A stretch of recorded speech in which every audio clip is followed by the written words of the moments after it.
अस्सलाम वालेकुम व्यूअर्स, बिस्मिल्लाहिर्रहमानिर्रहीम। Welcome back to my YouTube channel doctor Abid Sargani. Viewers, आज जो है हम टॉपिक डिस्कस करेंगे पोल्ट्री पैथोलॉजी में। जैसे कि हमारा पोल्ट्री पैथोलॉजी सेशन जो है चल रहा है अभी, तो आज हम जो है बहुत इंपॉर्टेंट टॉपिक डिस्कस करने वाले हैं, जो कि this is the second most important disease found in the poultry birds, that is this is also a viral disease. We are covering first the viral diseases most commonly occurring in the poultry flocks.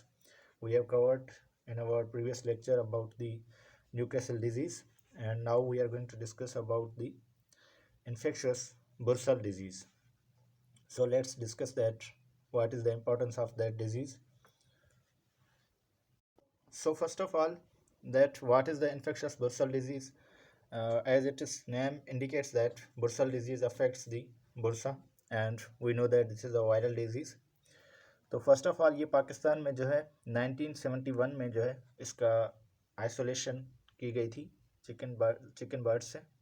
इसके synonym हम जो locally name से पुकारते हैं Gumboro disease, infectious bursitis, inflammation of the bursa, and avian nephrosis syndrome due to the affection to the kidneys. So infectious bursal disease can be defined as an acute contagious viral disease of the young chickens.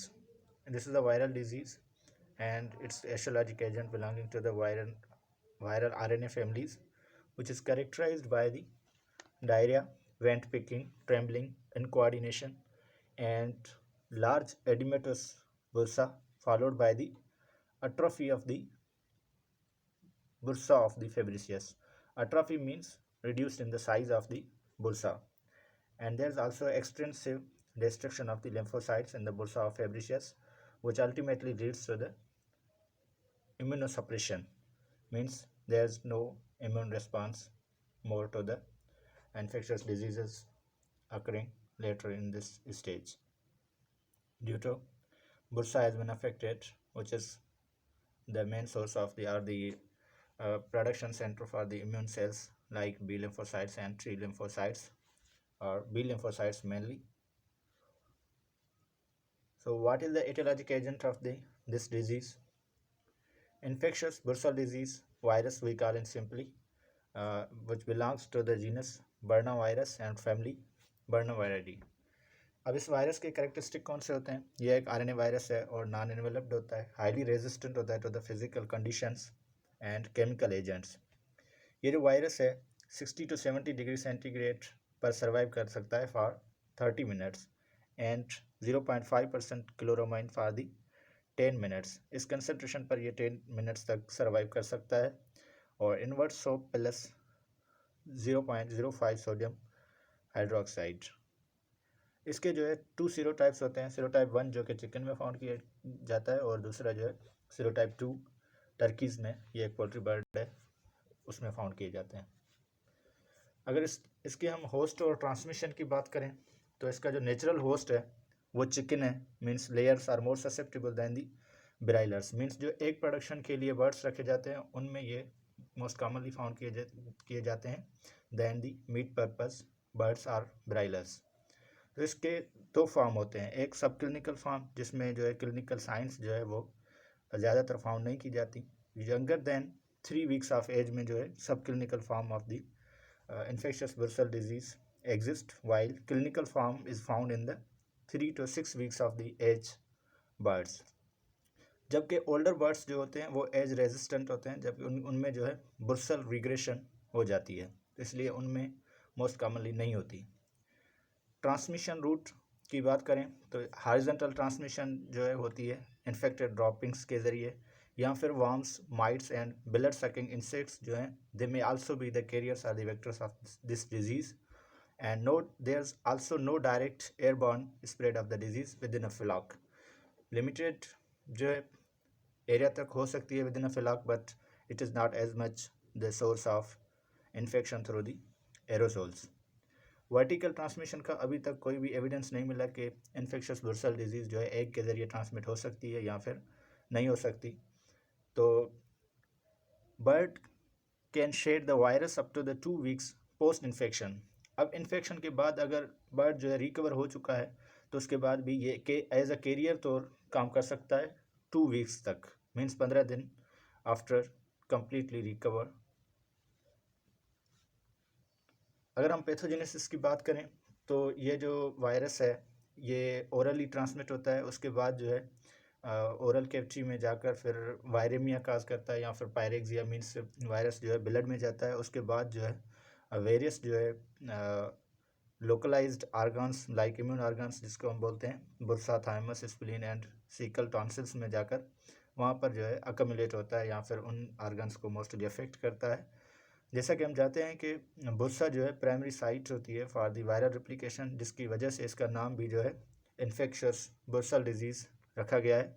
So sequential changes जो Bursa में आती हैं, अगर infection के तीसरे दिन जो है बुर्सा जो है एडिमेटस हो जाता है और उसमें जो है लिक्विड अकमुलेट हो जाती है, उसके बाद हाइपरेमिया हो जाती है। हाइपरेमिया मीन्स के ब्लड की जो है कंजेशन, एक कंजेशन होता है, दूसरा हाइपरेमिया होती है, मीन्स ब्लड की अकमुलेशन हो जाती है।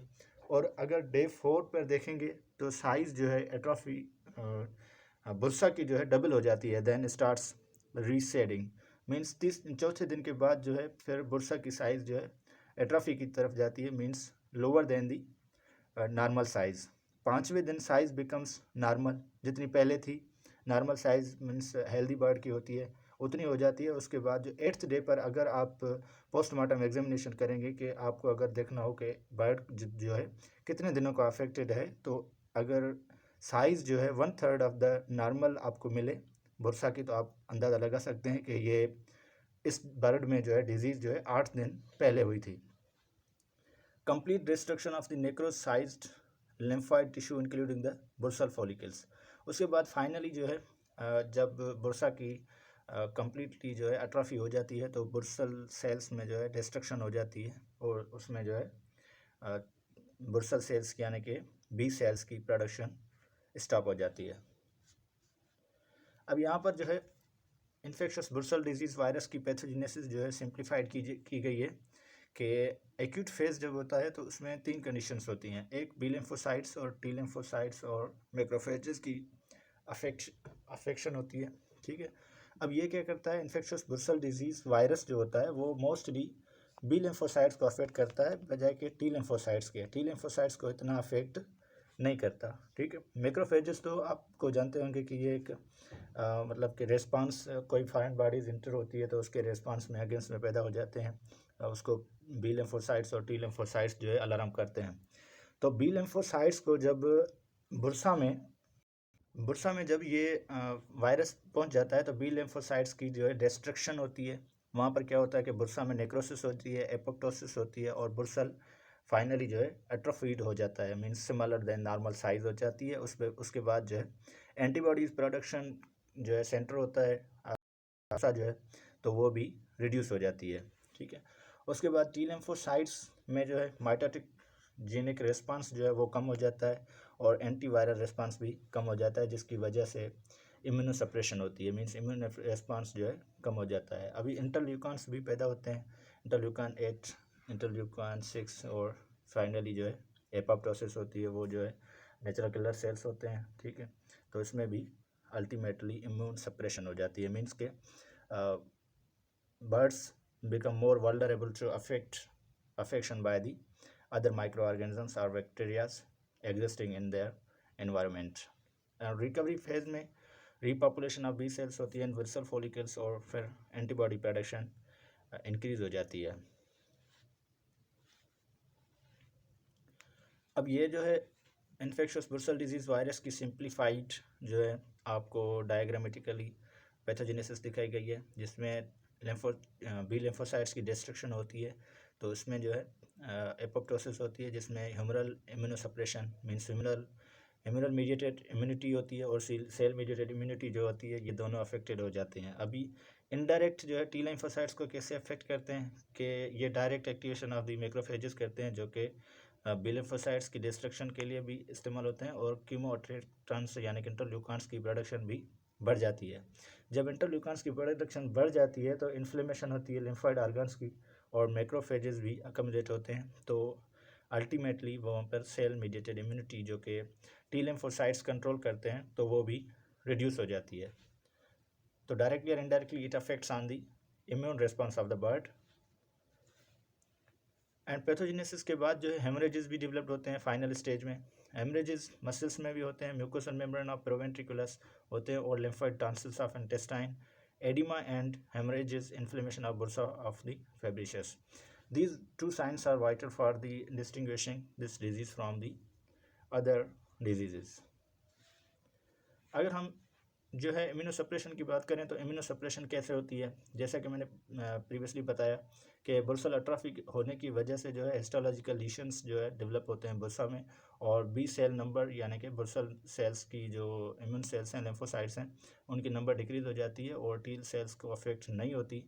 तो उसमें क्या होता है कि टील सेल्स की जो है पैदा तो नहीं होते, लेकिन इमेच्योर और प्रीकर्सर्स ऑफ बी सेल्स पर अफेक्ट ज़्यादा होता है। तो वहाँ पर इम्यूनोग्लोबुलिन जी जो है सीरम में डेफिशिएंट हो जाती है, और सेल मीडिएटेड इम्यूनिटी पर भी ट्रांजिएंट यानी कि टेम्पररी इफेक्ट पड़ता है, और it becomes more prone to the other disease.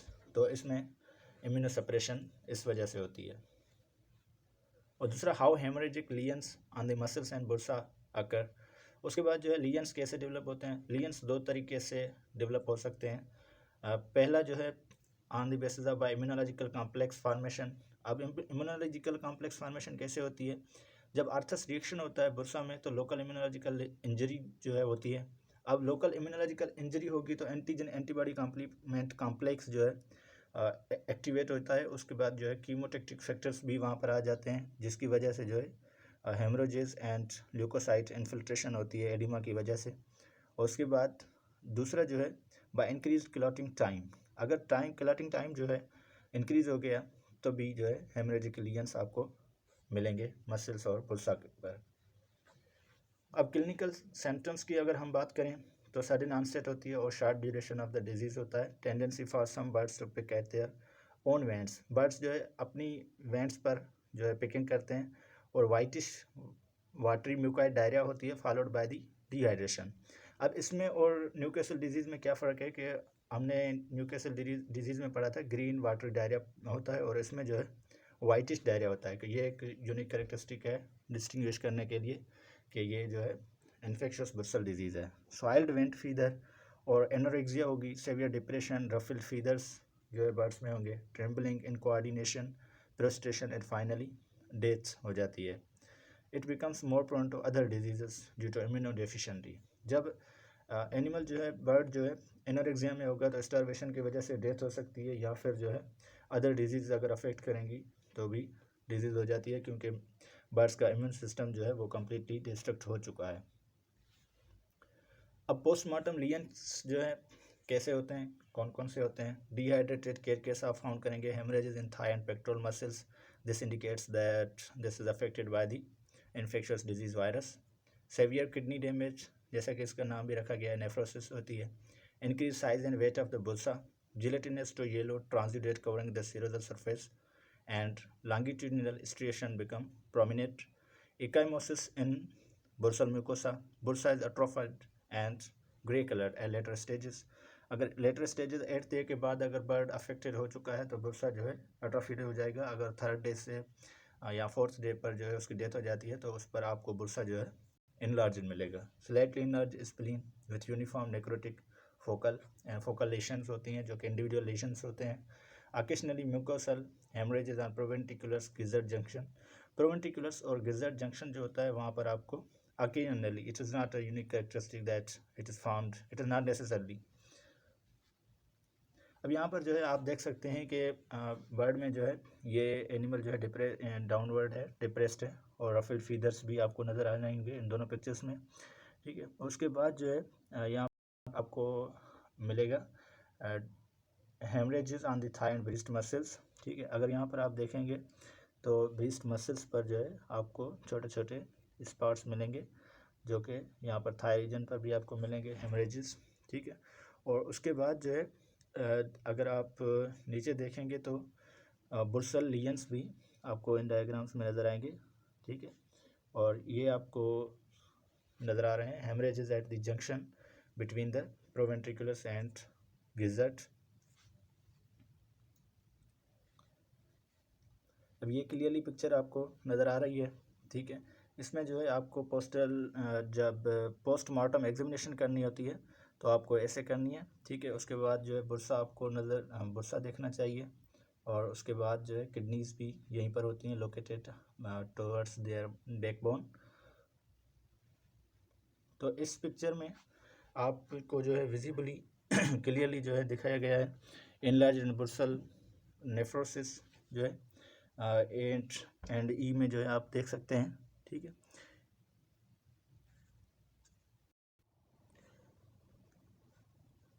अगर इस डायग्राम में आपको नज़र आ रहा है तो यहाँ पर जो है नेफ्रोसिस किडनीज़ की जो है इन्फ्लेमेशन है, और दूसरा अगर आप बी पिक्चर को देखेंगे तो यहाँ पर प्रोवेंट्रिकुलस और गिजर्ट के जंक्शन में जो है हेमरेजेस होंगे, और दूसरा यहाँ पर क्लियरली विजिबल हैं, ठीक है। तो ये जो है थाई मसल्स के ऊपर जो है हेमरेजेस बने हुए हैं। और दूसरा यहाँ पर जो है आप क्लियरली देख सकते हैं कि यहाँ पर ये बुरसा की पिक्चर है जो कि ब्रायलर्स से ली गई है। यहाँ पर आपको छोटे छोटे लेजन्स मिलेंगे, और दूसरे जो इसकी इंडिकेशंस हैं इन्फेक्शियस बुर्सल डिजीज़ के, तो एक जो है मिसशेपन भी हो सकते हैं। लेयर्स में हमने पढ़ा है कि लेयर्स में मोस्टली अफेक्टेड होती है, और यहाँ पर आपको थाई में हेमरेजेस क्लियरली नज़र आ रहे हैं। और दूसरा ये जो गिजर्ड है, ठीक है, इसके ऊपर भी आपको लीजन्स मिलेंगे।